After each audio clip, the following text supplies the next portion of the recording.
Welcome students my physics class. मैं Shrikant Dubey, doctor Ganesh president inter college Akbarpur Ambedkar Nagar, भौतिक विज्ञान शिक्षक। मैं आज आप लोगों को कक्षा 12 का भौतिक विज्ञान शुरू करना चाह रहा हूँ। कक्षा 12 में भौतिक विज्ञान की पहली यूनिट स्थिर वैद्युतिकी है। स्थिर वैद्युतिकी को अंग्रेजी में इलेक्ट्रोस्टैटिक्स कहा जाता है। इलेक्ट्रोस्टैटिक्स दो शब्दों से मिलकर बना है, इलेक्ट्रो और स्टैटिक। इलेक्ट्रो का अर्थ होता है आवेश और स्टैटिक का अर्थ होता है स्थिर। अर्थात भौतिक विज्ञान की वह शाखा जिसके अंतर्गत हम स्थिर आवेशों का अध्ययन करते हैं उसे स्थिर वैद्युतिकी कहते हैं। इस शाखा के अंतर्गत हम वैद्युत क्षेत्र, विद्युत आवेश के बारे में, वैद्युत क्षेत्र के बारे में, वैद्युत विभव के बारे में और संधारित्र के बारे में अध्ययन करेंगे। इन सभी में स्थिर आवेश के गुणों का अध्ययन किया जाता है। अब चूंकि इलेक्ट्रोस्टैटिक में आवेश की महत्वपूर्ण भूमिका होती है, इसलिए हम और कुछ जानने से पहले सर्वप्रथम हम आवेश के बारे में जानेंगे। आवेश को अंग्रेजी में चार्ज कहा जाता है। अब आवेश जानने से पहले हम कक्षा 11 में पुनः वापस लौटते हैं गुरुत्वाकर्षण वाले अध्याय में, जिसमें हम लोगों ने द्रव्यमान के बारे में जाना है। जिस प्रकार पृथ्वी किसी वस्तु को या किसी द्रव्य को जिसमें द्रव्यमान पाया जाता है उसे अपनी ओर एक बल लगाती है जिसे गुरुत्वाकर्षण बल कहते हैं। ठीक उसी प्रकार से द्रव्य का एक गुण आवेश भी है। यह गुण, इस गुण के कारण ही वस्तु जिसमें यह गुण पाया जाता है वो वस्तु किसी दूसरे अन्य वस्तु पर विद्युत बल का अनुभव करती है या इससे विद्युत बल उत्पन्न करती है। इस आधार पर हम आवेश की परिभाषा देंगे। अब सर्वप्रथम हमें जान लें कि जब आवेश स्थिर होता है तो वो सिर्फ वैद्युत क्षेत्र ही उत्पन्न करता है, लेकिन जब आवेश गतिमान हो जाता है तो आवेशों के प्रवाह को धारा कहते हैं, उसके समतुल्य धारा बहने लगती है और विद्युत धारा का चुंबकीय प्रभाव है। जब कहीं धारा बहती है तो उसके चारों ओर चुंबकीय क्षेत्र उत्पन्न हो जाता है। अतः स्थिर आवेश के कारण वैद्युत क्षेत्र तथा गतिमान आवेश के कारण चुंबकीय क्षेत्र उत्पन्न होता है। इसी आधार पर हम आवेश की परिभाषा देंगे। आवेश किसी द्रव्य का या किसी पदार्थ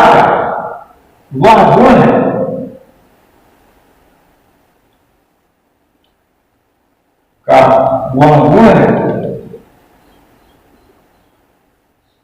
जिसके कारण वह द्रव्य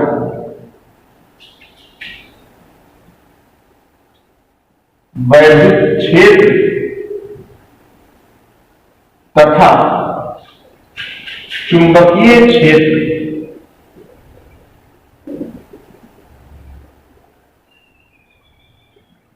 उत्पन्न करता है।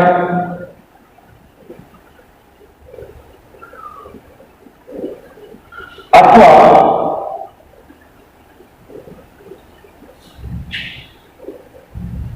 इसका अनुभव करता है।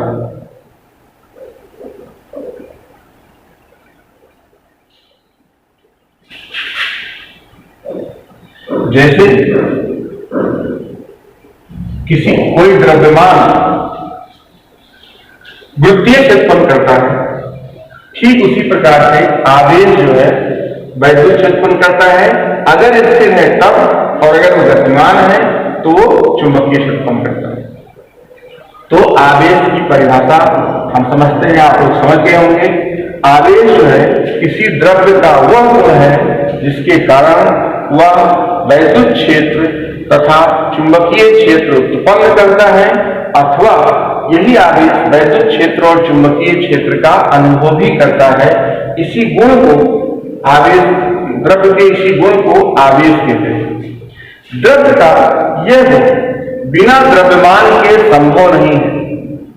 जब किसी पदार्थ में या किसी द्रव्य में द्रव्यमान होगा तभी आवेश होगा, अन्यथा आवेश उसमें उपस्थित नहीं होगा।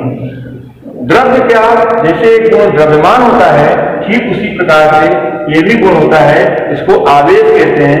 इस गुण के कारण ही पदार्थ दूसरे पदार्थ पर वैद्युत बल उत्पन्न करता है अथवा अनुभव करता है। अब आवेश की संकल्पना,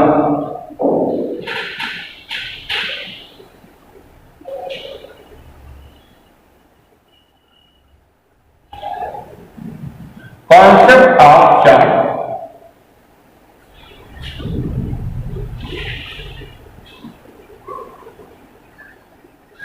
आवेश की संकल्पना इलेक्ट्रॉन के आधार पर दी गई। किसी पदार्थ में आवेश उत्पत्ति का मुख्य कारण इलेक्ट्रॉन है। इसे हम लोग इस प्रकार से जानेंगे। मान लीजिए सोडियम परमाणु है, आप लोग जानते हैं सोडियम परमाणु है, इसके बाह्यतम कक्षा में इसका परमाणु क्रमांक 11 होता है। इसके बाह्यतम कक्षा में 1 इलेक्ट्रॉन होता है। इसका इलेक्ट्रॉनिक विन्यास 2 गामा 8 गामा 1 होता है। इसके बाह्यतम कक्षा में 1 इलेक्ट्रॉन होता है। प्रत्येक पदार्थ या प्रत्येक परमाणु अपने स्थायित्व की प्राप्ति करने के लिए अपने बाह्यतम कक्षा में, जिसमें एक कक्षा है वो 2 इलेक्ट्रॉन, जिसमें एक से अधिक कक्षा है वो 8 इलेक्ट्रॉन को पूरा करने का प्रयत्न करता है। इसीलिए कोई परमाणु क्रिया करता है। तो सोडियम परमाणु जो है ये अपने अंतिम कक्षा में 8 इलेक्ट्रॉन पूरा करने के लिए इसके पास 2 युक्तियां हैं। चाहे तो ये 1 इलेक्ट्रॉन को त्याग दे या 7 इलेक्ट्रॉन को ग्रहण कर ले। इसको 1 इलेक्ट्रॉन त्यागना ज्यादा आसान होता है अपेक्षाकृत 7 इलेक्ट्रॉन ग्रहण करना। अतः ये 1 इलेक्ट्रॉन त्याग कर सोडियम पार्थिव आयन बनाता है। इस सोडियम पार्थिव आयन में इलेक्ट्रॉनों की संख्या सिर्फ 10 ही रहती है। यहाँ पे इलेक्ट्रॉनों की संख्या 11 है और प्रोटॉनों की संख्या भी 11 है। अतः ये उदासीन है, परंतु इसमें 10 इलेक्ट्रॉन है जबकि प्रोटॉनों की संख्या 11 है। अतः 10 इलेक्ट्रॉन को भी उदासीन कर पाएंगे। इसमें एक धन आवेश उत्पन्न हो जाएगा। ठीक उसी प्रकार से क्लोरीन का परमाणु है। क्लोरीन का परमाणु क्रमांक होता है 17। इसमें 17 प्रोटॉन और 17 इलेक्ट्रॉन पाए जाते हैं। इसका इलेक्ट्रॉनिक विन्यास होता है 2 8 17। ये जो है 2 8 7। इसके बाह्यतम कक्षा में 7 इलेक्ट्रॉन होते हैं।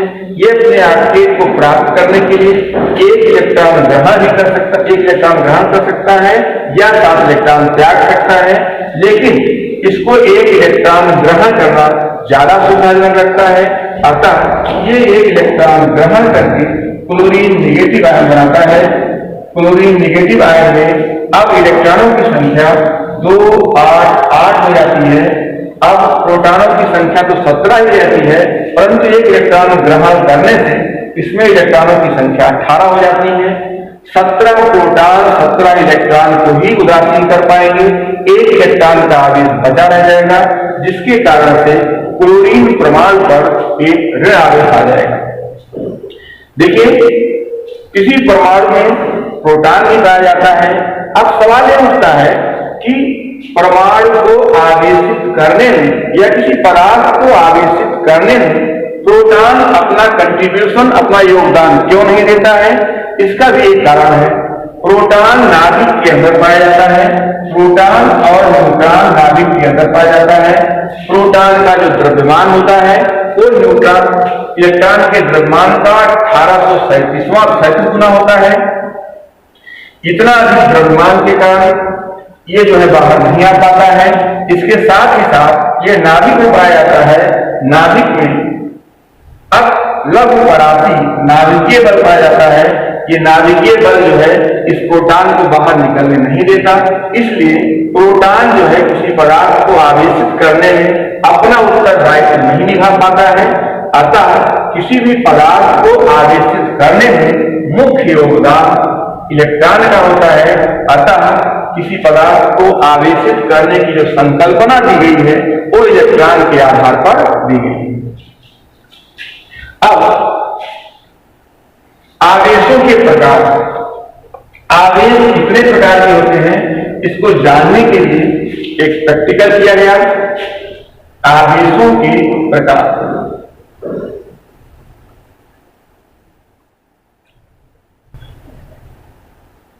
Types of charger.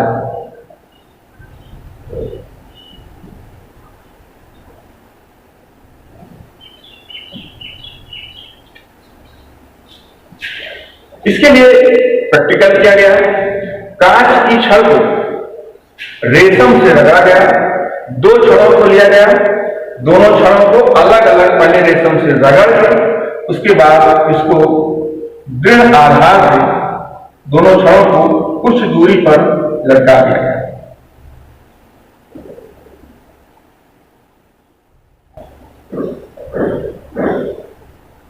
लटकाने के बाद देखा गया कि ये दोनों छड़ें एक दूसरे को प्रतिकर्षित कर रही थी।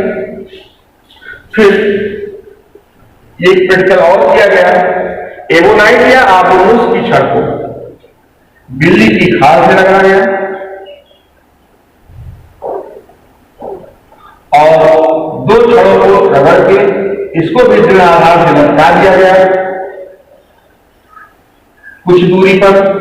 फिर देखा गया कि ये दोनों छड़ें एक दूसरे को प्रतिकर्षित कर रही थी। अब एक तीसरा प्रैक्टिकल भी किया गया। एक छड़ कांच की ली गई जो कि रेशम से रगड़ी हुई थी और दूसरी छड़ एवोनाइट की ली गई जिसे बिल्ली की खाल से रगड़ के इन दोनों छड़ों को कुछ दूरी पर दृढ़ आधार से लटका दिया गया। तो देखा गया अब ये छड़ें एक दूसरे के पास आ रही थी। इससे निष्कर्ष निकाला गया जब दोनों पदार्थ समान प्रकृति के थे अर्थात दोनों कांच के थे, कांच की छड़ें थी या दोनों एवोनाइट की छड़ें थी, तब ये दोनों एक दूसरे को प्रतिकर्षित कर रही थी। परंतु जब एक छड़ कांच की ली गई और दूसरी छड़ एवोनाइट की ली गई तब देखा गया कि ये दोनों छड़ें एक दूसरे को आकर्षित करने लगी, जिससे निष्कर्ष निकाला गया कि समान प्रकार के पदार्थों में प्रतिकर्षण बल और विपरीत प्रकार के पदार्थों में आकर्षण का बल उत्पन्न होता है। इससे यह भी निष्कर्ष निकाला गया कि आवेश दो प्रकार का होता है। ये आवेश जो होता है दो प्रकार का होता है। इसके संबंध में वैज्ञानिक बेंजामिन फ्रैंकलिन ने इन आवेशों को बिना किसी तर्क धन वाले आवेश कहा, अर्थात आवेश दो प्रकार के होते हैं। एक आवेश को धन कहते हैं और दूसरे को ऋण। तो आवेशों के दो प्रकार होते हैं, धन और ऋण। अब आवेश उत्पत्ति का कारण, आवेश उत्पत्ति का कारण एक बार हम आवेश की संकल्पना में पहले ही बता चुके हैं। आवेश उत्पत्ति का कारण किसी पदार्थ से इलेक्ट्रॉनों की कमी या इलेक्ट्रॉनों की वृद्धि होती है। जब किसी पदार्थ से इलेक्ट्रॉन बाहर निकल जाते हैं तो उस पदार्थ पर धन आवेश, और जब किसी पदार्थ पर इलेक्ट्रॉन आ जाते हैं तो उस पदार्थ पर ऋण आवेश आ जाता है। तो आवेश उत्पत्ति का कारण